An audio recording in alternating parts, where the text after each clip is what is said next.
Olá, eu sou a professora Elaine de Moraes e esta é a disciplina Sintaxe da Língua Portuguesa. Estamos no módulo 3, Processos Sintáticos da Língua Portuguesa, e esta é a segunda unidade, que se refere especificamente ao chamado período composto, aquele período em que nós temos mais de uma oração junta. Então, o que a gente vai estudar nesta aula? Primeiro, o nível supraoracional ou análise sintática externa, conforme a nomenclatura usada por Barbosa, 2016. Então, aqui a gente vai pensar um pouquinho a diferença entre frase nominal e verbal, né, primeiro, a noção de oração e a noção de período simples em composto. Embora a gente já tenha falado, introduzido algumas coisas, minimamente, na unidade anterior, quando falamos do período simples. Para isso, entraremos nas orações coordenadas, conhecidas como assindéticas ou sindéticas, nas orações subordinadas, que são de 3 tipos, né? As substantivas, as adjetivas, adverbiais, sendo elas desenvolvidas ou reduzidas, e claro, para trabalhar isso, nós vamos falar um pouquinho dos conectivos oracionais, e por fim, ainda no nível oracional ou superoracional, a gente vai pensar rapidamente a existência desses processos, né? O de concordância, regência, colocação pronominal e pontuação. São vários pontos, mas obviamente a gente vai trazer alguns à tona, porque tantas outras aulas estão disponíveis com o link lá na curadoria, no seu ambiente da disciplina. Então, para começar, né, a oração. Consideremos uma oração como uma frase que se presta a uma análise sintática de seus constituintes, liberta de seu contexto e que deve exibir de maneira clara ou oculta um núcleo verbal.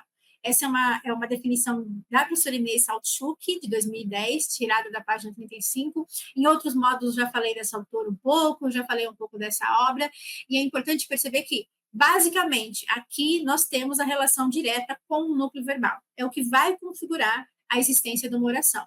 Já o Peixoto Filho, de 2000, no texto de 2021, página 140, outra obra que a gente já tem discutido aqui em mais gravações, né, na nossa disciplina, ele fala que é uma construção linguística cuja base caracterizadora é o verbo. Então, cada forma verbal simples ou perifrástica fazendo referência às locuções verbais, né, representa uma oração.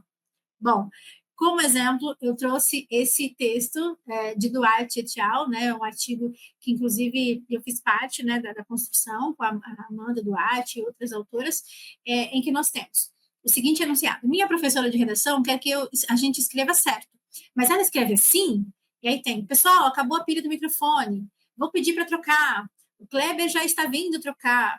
Aqui, eu trouxe esse caso para a gente pensar. Desde o início da disciplina, eu tenho batido na tecla de que existem autores sintaxistas que tiram o contexto, tiram a relação de sentido, tiram o uso e promovem uma discussão de uma sintaxe mais independente, né, mais estrutural, e autores e autoras que vão trazer esse outro contraponto que nós fazemos aqui.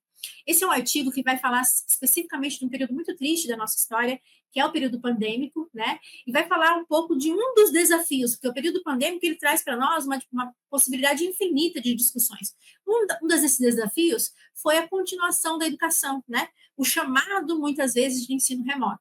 E, em parte desse processo, a gente viu uma lógica muito diferente, em que bastantes pessoas, estudantes, pais, familiares, jogaram na internet trechos das discussões e do que acontecia. E houve uma fiscalização muito grande do trabalho docente, mas uma fiscalização que parte um pouco também do domínio da língua, né? Numa concepção normativista muito forte. E aí a gente discutiu um pouco nesse artigo essa relação entre o que é ser professora de redação, que essa própria expressão já é uma expressão que rechaça a ideia de produção textual e já leva para um domínio mais formal, como a gente vai discutir no nosso próximo módulo, essa relação com a escrita, o que a escrita significa, todos esses exemplos contextualizados, mas aqui eu queria trazer a força de que as orações, como elas são orbitadas, né, em torno da existência de um verbo, a escolha, né, por orações, por exemplo, e orações subsequentes, vai reforçar o movimento, a ação,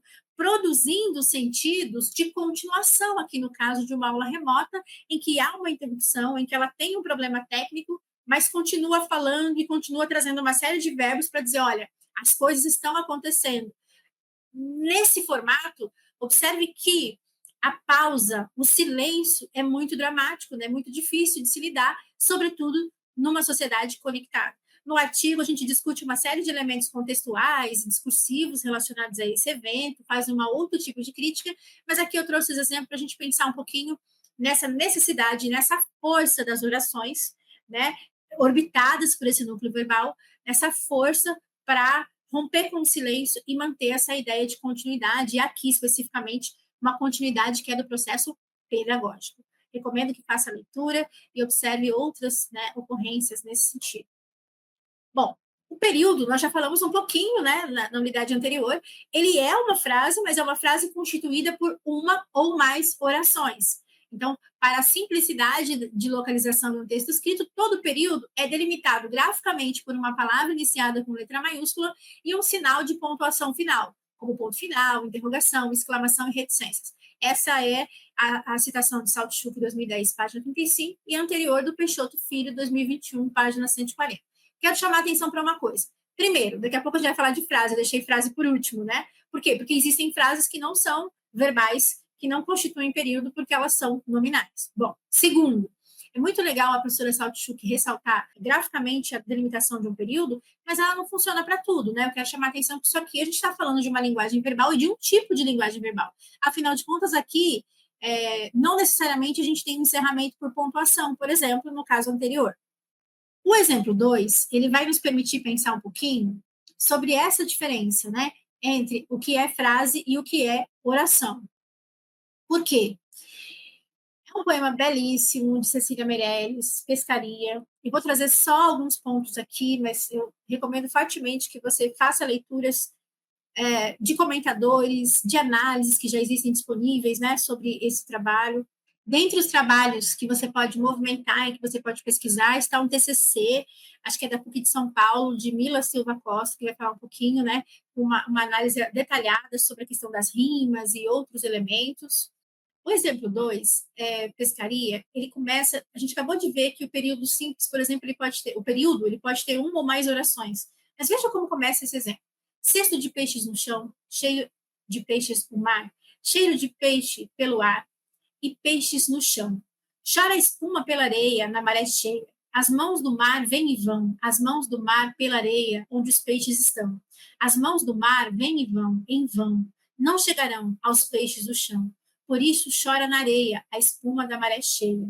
Nós temos aqui uma série de elementos, né? Um poema polimétrico, uma metrificação diferente, com histografação irregular, com versos livres. E a gente tem, num primeiro momento, um cesto de peixes no chão, cheio de peixes no mar, cheiro de peixes pelo ar e peixes no chão, uma estrutura sem verbos, né? Uma estrutura toda marcada por frases nominais que vão marcar uma realidade, que vão trazer uma realidade estanque, que vão marcar uma determinada paisagem sem a ação. Uma paisagem que vai marcar peixes não foram feitos para ficar em cesto ou para estarem no chão, né?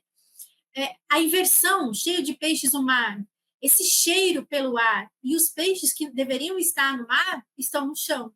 Então, aqui, nesse primeiro momento, a gente já começa a pensar assim, o que é a frase? Qual é a diferença entre escolher falar da frase e escolher trazer um período, escolher trazer orações?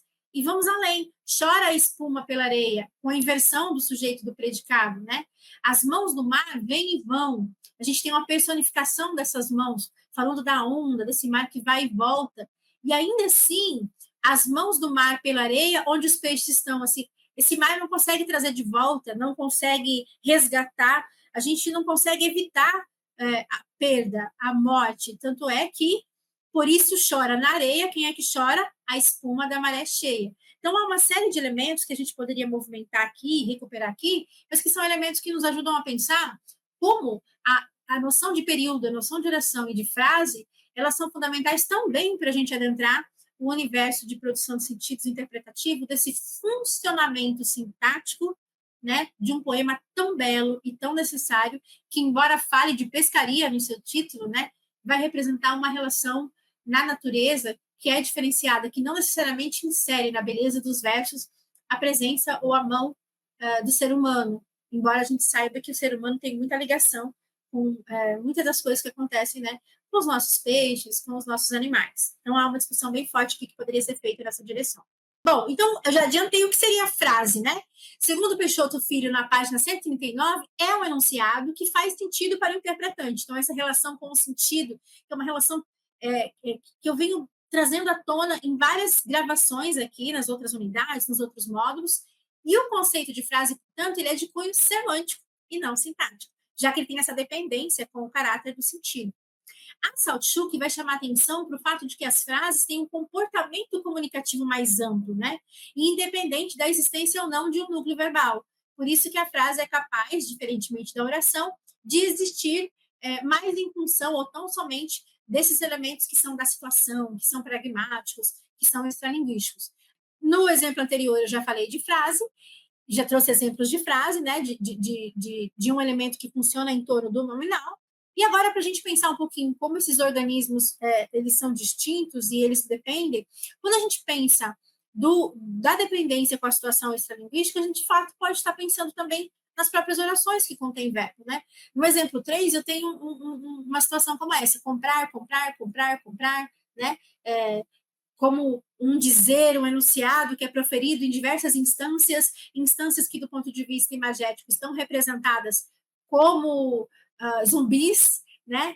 E nós temos, ainda bem que zumbi é coisa de filme. Aqui, especificamente, eu quero mostrar para você que existem as orações absolutas, ou os chamados períodos simples, que é aquele período que é composto por um único verbo, por uma única oração. E veja que só comprar, essa reiteração de comprar, já daria para nós uma série de sentidos. Mas aí nós temos alguém, uma pessoa bem decidida, olhando para isso de olho fechado, passando colorida a partir, indiferentemente à existência dos zumbis, com esse enunciado verbal. Ainda bem que zumbi é coisa de filme. Ignorando, por exemplo, que nós temos uma sociedade onde o culto ao consumo é muito grande, onde o culto ao consumo poderia fazer a gente comparar, né, o comportamento das pessoas com o comportamento de zumbi. Por quê? Porque a ideia de zumbi pressupõe alguma coisa que não tem vida, que é um organismo que não necessariamente pensa, né?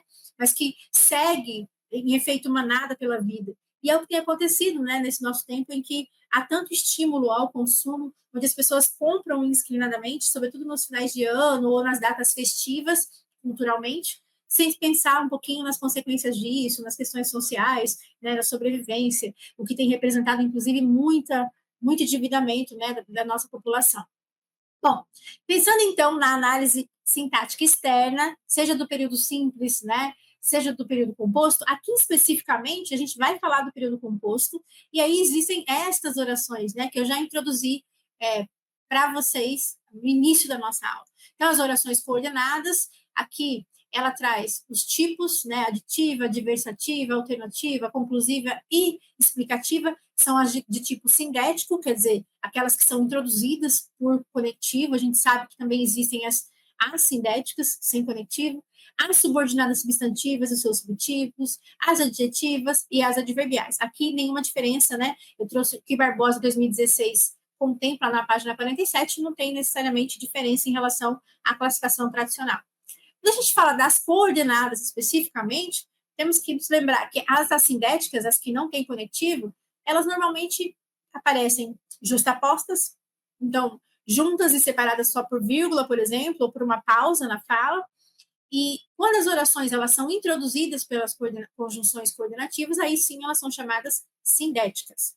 O que a Saltchuk vai chamar a atenção na página 126 é que elas pressupõem um paralelismo de funções e valores sintáticos idênticos entre as orações. Nesse caso, não há necessidade de dar ênfase a determinada ideia ou um conjunto de ideias em um período composto, nem de o sentido de uma oração exigir o de outra oração. Por isso que elas são consideradas coordenadas. Então, elas andam juntas, mas são, de certa forma, independentes. A coordenação em si, o Peixoto Filho vai chamar a atenção para o fato de existir um vínculo semântico. Então, uma oração está associada a outra apenas pelo sentido geral do período, mas uma não é termo sintático da outra, por isso que elas são apenas coordenadas. E quando se fala em perda do vínculo sintático na coordenação, alude-se ao fato de uma oração não exercer função sintática em relação a outra, o que não representa independência oracional. Então, aqui, citações das páginas 176 e 180. Então, exemplo 4, título, férias. As férias chegaram, o ano acabou, as energias serão renovadas. Não, as férias chegaram, mas ainda vivo a lista de afazeres. As férias chegaram e o ano acaba daqui a pouco. As férias chegaram, portanto, descansemos sem demora. Descanse ou não aproveitará suas férias. respeite, que as minhas férias chegaram. Então, aqui nessa brincadeira, eu tenho, então, no que seria um primeiro verso, só orações coordenadas assindéticas, vejam que são separadas por vírgula, né?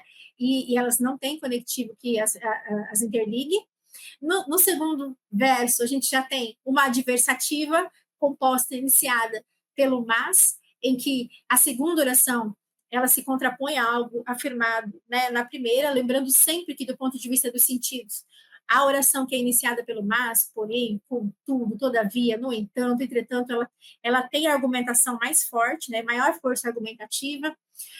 A terceira, a aditiva com o e, né, que apenas está unindo, ligando, adicionando elementos. Na quarta, nós temos o portanto, que vai indicar a sindética conclusiva. A alternância ou alternativa está na quinta posição. E, por último, a explicativa, representada pelo que, mas poderia ser o pois, poderia ser o porquê, desde que com vírgula antes. São casos mais tradicionais que você já conhece, já estudou na educação básica, né? Então, aqui está essa diferença. E o Peixoto Filho vai chamar atenção para uma coisa importante do que diz respeito à alternativa, né? Ele vai chamar as alternativas de disjuntivas e vai dizer o seguinte: só será considerada aqui no sentido disjuntivo, pois a noção semântica de alternância se estrutura ordinariamente num processo sintático outro, que é a chamada correlação. Bom, deixei aqui os conectivos, aditivos, adversativos, apenas de Barbosa 2016, apenas para que você relembre um pouco como funcionam essas estruturas. Fiz a mesma coisa com as explicativas, as conclusivas e alternativas, com a devida indicação da página, para que você possa voltar e fazer a sua leitura. Quando a gente entra na subordinação, a gente sai daquela relação de independência e vem para uma relação de dependência. E, claro, na subordinação, a gente tem sempre uma oração que é principal e a outra que é considerada subordinada. A principal, segundo Saltchuk, ela serve para quê? Para estabelecer a subordinação entre as orações, por sua vez, não significa apenas tornar uma oração sintaticamente dependente da outra, mas eleger qual ou quais delas irão conter a ideia mais relevante do período. Isso é para a gente perceber que, bom, existem dependências, ok? Mas pensar na principal qual é a ideia mais relevante? Ela precisa estar contida onde? Na oração que é considerada principal. Lembrando que a oração principal não tem conectivo. Não é iniciada por conectivo, né? Bom, na subordinação, então, nós temos a natureza tripla. Eu posso ter a subordinada substantivo terror, né, de muitos estudantes, de muitas estudantes da educação básica, em que a subordinada ela vai completar o sentido global de uma oração principal. A adjetiva, que, como o próprio nome diz, né, funciona como adjunta de nominal de algo existente na oração principal. E a adverbial, que funciona como uma espécie de acessório circunstancial. Aí eu dei um exemplo, né? Quero que as férias sejam especiais quando acabar o ano que chega ao fim. Então, assim, quero, oração principal, que as férias sejam especiais. Quem quer alguma coisa, que é o quê? É uma oração subordinada, substantiva, objetiva direta, portanto, ela complementa o sentido de um verbo que a gente já estudou na unidade anterior, que é um verbo transitivo direto, mas esse período composto ele é cheio de orações, então eu tenho uma terceira oração, quando acabar o ano, né, que é uma oração subordinada adverbial temporal, repare a presença do conectivo quando, e é qualquer ano? Não, o ano que chega ao fim. Aí nós temos uma oração subordinada adjetiva restritiva. Então, eu tentei criar um exemplo aqui que brinca com esses três funcionamentos, mas você tem outras aulas para complementar essa discussão lá na curadoria, na pasta da nossa disciplina. Pensar ainda que, na subordinação, segundo Peixoto Filho, 2021, página 176, além de manterem o vínculo natural semântico, as orações aparecem enlaçadas sintaticamente, visto que uma oração exerce a função sintática em relação ao componente da outra. Isso é muito importante porque aqui, por exemplo, no final, quando a gente fala da oração subordinada adjetiva, né, que é restritiva, você vai estudar o pronome relativo, vai observar que ele sempre substitui o termo anterior, e ao substituir, ele exerce a função sintática do termo anterior. Então, essa relação sintática entre os termos é muito importante. Na substantiva, chamar atenção para o fato de que ela equivale a um sintagma nominal, então ela exerce as funções que são peculiares a esse tipo de sintagma. E quando a gente fala das subjetivas, com todos esses nomes, é importante perceber que se não ficou claro lá, no período simples, a noção de sujeito, objeto direto, objeto indireto, complemento nominal, ou aposto, por exemplo, a gente vai ter dificuldade no aluno de encontrar, identificar e desenvolver esses subtipos, né? Eu trouxe aqui, além disso, né, o predicativo do sujeito. Eu trouxe aqui um elemento a mais, que é na classificação de Peixoto Filho, em que ele vai falar da existência de uma oração subordinada substantiva agentiva. Esse nome faz referência ao tradicional agente da passiva. Aqui está um exemplo que ele traz. O serviço foi realizado por quem não tem competência para isso. Esse por quem, como ele funciona como um agente da passiva do conteúdo contido, né, da perífrase verbal contido na oração principal, ele vai chamar essa oração de oração subordinada substantiva agentiva. As adjetivas têm aqueles dois subtipos, mas funcionam especificamente como sintagma adjetival. A gente já viu o que é um sintagma e o que é um sintagma adjetival em outros módulos. Então, aqui é lembrar que ela sempre vai modificar o núcleo de um sintagma nominal presente na oração principal anterior. A grande diferença, além da presença da vírgula, né, na explicativa, é realmente a natureza dessa distinção. Uma vai restringir o sentido e outra vai acrescentar um elemento explicativo. Então, aqui nós temos uma diferençazinha, né, um exemplo de Peixoto Filho, da página 193, quer dizer, no caso 475. O tipo de sociedade do conhecimento e da comunicação que temos desenvolvido nas últimas décadas ameaça a essência humana. Então, nós temos um exemplo de oração intercalada, né? A adjetiva aqui, ela está interposta. No próximo caso, nós temos, de novo, uma interposição, uma posposição, na verdade, né? Esta é uma batalha, cujo fim todos conhecemos, então ela vem ao fim. Repare que no primeiro caso o pronome relativo era que, agora é o cujo, e aí nós temos um terceiro caso, que também é interposta, né? As teorias em que se baseiam suas ideias parecem superficiais, onde o conectivo, o pronome relativo é o em que.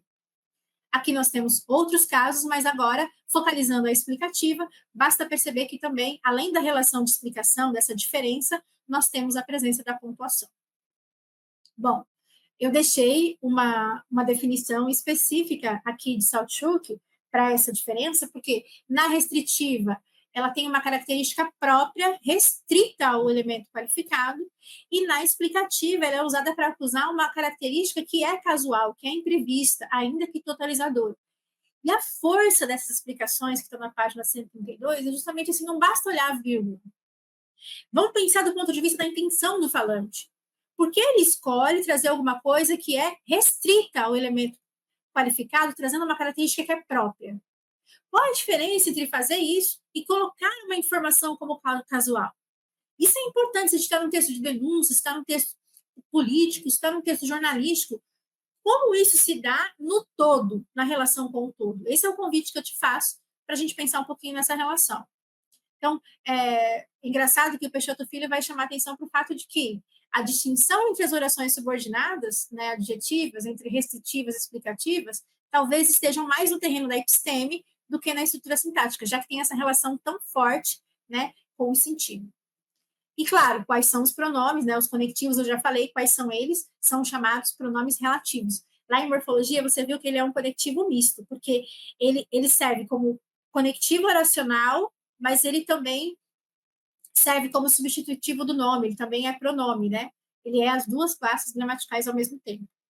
Bom, e a subordinada adverbial, por fim, ela vai indicar uma circunstância, né, uma condição que é particular ou ocidental. Nós temos vários subtítulos, né? Causal, consecutiva. No caso da comparativa, eu chamo a atenção para você dar uma olhada na proposta do autor, que é chamada de correlativa. Nós temos a adverbial conformativa, a concessiva, a condicional, que o Peixoto Filho vai chamar também de hipotética. Então, todas essas relações estão estabelecidas por conectivos que dão essa ideia adverbial, e aí eu trouxe alguns exemplos para a gente pensar, né? Então, ele não descansou o suficiente porque as férias foram curtas, o porquê como causal. Ela estava tão cansada que não descansou o suficiente nas férias. Então, essa relação do tão que é consecutiva, né? Indicação de consequência. O descanso é tão importante à saúde quanto ao trabalho, que estabelece a relação com o tanto quanto que é comparativo.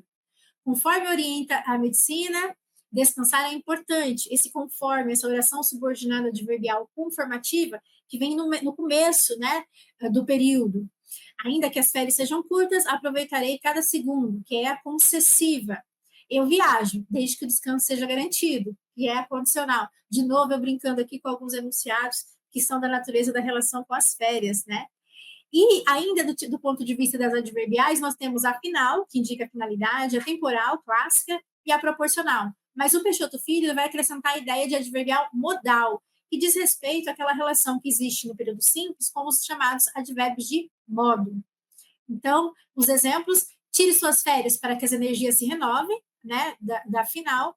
Quando as férias terminarem, tudo será diferente. Exemplo da subordinada adverbial temporal. Repare que ela começa o período e, à medida que o ano terminava, o cansaço aumentava, que é proporcional. Estou rindo justamente por essa relação com as férias. E o exemplo que eu trouxe como exemplo 10, ele diz respeito à própria estrutura modal que Peixoto Filho propõe, né? Então, flutuou no ar, como? Como se fosse um pássaro.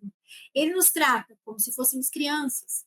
José se retirou da sala, como? Sem que ninguém percebesse. Aqui é importante perceber que o como, por exemplo, que é muito tradicional na adverbial comparativa, acaba funcionando como uma adverbial modal.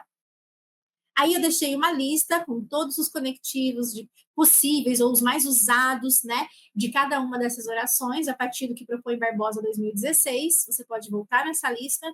E eu queria destacar uma força aqui muito grande que Peixoto Filho traz, uma discussão que ele traz sobre a concessiva, que ela exprime circunstância de concessão, algo adverso ao fato exposto na oração principal, mas não o suficiente para anulá-lo. Então, qual é a condição? Há uma hipótese, uma suposição, e ele fala da importância dessa oração nos textos que contêm argumentação, seja esse texto dissertativo argumentativo, seja os discursos políticos, os discursos jornalísticos. Então, há uma força aqui importante para a gente olhar quando se trata de levar isso para a sala de aula.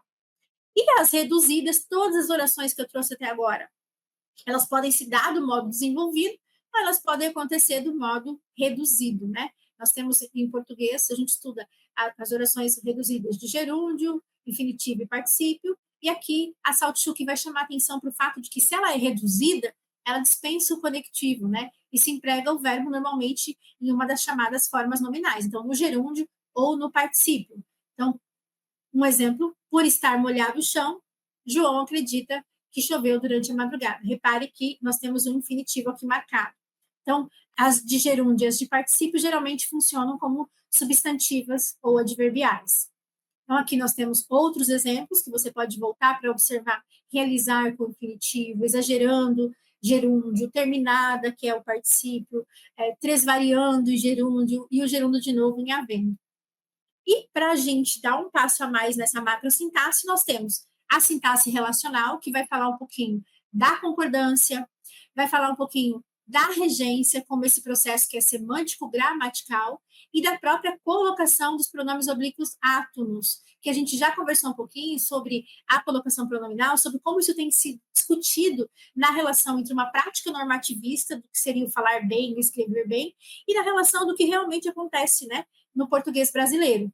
Do ponto de vista, então, do nível oracional, Barbosa vai chamar atenção para esses processos, e quando se trata de pensar concordância, a gente não pode esquecer que ela é um reforço morfológico de um processo que é maior, de um processo que é sintático. Barbosa vai trazer aqui na página 53 uma reflexão importante. Quando alguém fala ou escreve "nós vai amanhã", a relação sintática ela é estabelecida, mesmo que não ocorra a concordância entre os termos da oração. Então, o falante consegue se expressar por meio da linguagem coloquial sem anular o mecanismo sintático da colocação. De propósito, deixei os elementos de concordância mais específicos, sejam verbais ou nominais, para as aulas gravadas lá disponíveis na curadoria. Para esta aula, eu quis trazer este elemento que diz respeito à forma como a sociologia, por exemplo, tem discutido tanto os preconceitos linguísticos e como a gente precisa repensar o nosso olhar para esse princípio. Então, a ausência de concordância, ela não desorganiza a frase, ela apenas deixa de estabelecer uma harmonia necessária para dar elegância ao enunciado. Nós não estamos falando que não é preciso estudar, mas a gente precisa rever um pouco como trata isso, e nós vamos discutir um pouco mais no próximo módulo, que vai fazer referência à prática de análise linguística. Bom, a regência é essa dependência entre os termos da oração, e nós falamos muito sobre isso quando vimos, por exemplo, a relação entre verbos e complementos verbais, ou a relação entre o nome e o complemento nominal. A diferença entre essas duas é que dá a base para que você estude na educação básica tanto a regência verbal quanto a nominal. Aqui também eu deixei os casos específicos para as aulas disponíveis na curadoria, no ambiente da disciplina. Só a título de configuração e ilustração, nós temos uma lista aqui de preposições possíveis, sobretudo na regência nominal, que é uma das que causa mais dúvida e que gerencia muitos conteúdos na internet do ponto de vista da gramática normativa. Elas foram tiradas aqui de Barbosa, 2016, página 64. E, por último, em todo esse processo que a gente fez, existe a noção importante sendo mobilizada tanto na linguagem verbal escrita, quanto nas pausas que nós damos do ponto de vista da linguagem oral, né? Que é os diferentes sinais de pontuação com com seus diferentes funcionamentos.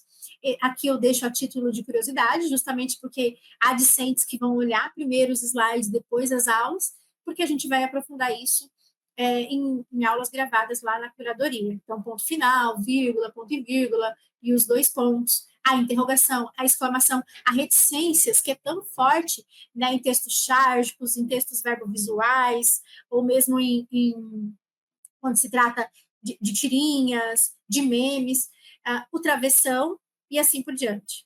Aí deixei de novo o exemplo 13, a gente já viu em outro módulo, que vai marcar um pouco como se dá esses imperativos e como a pausa marca, né, uma crítica que vai criar o efeito de humor.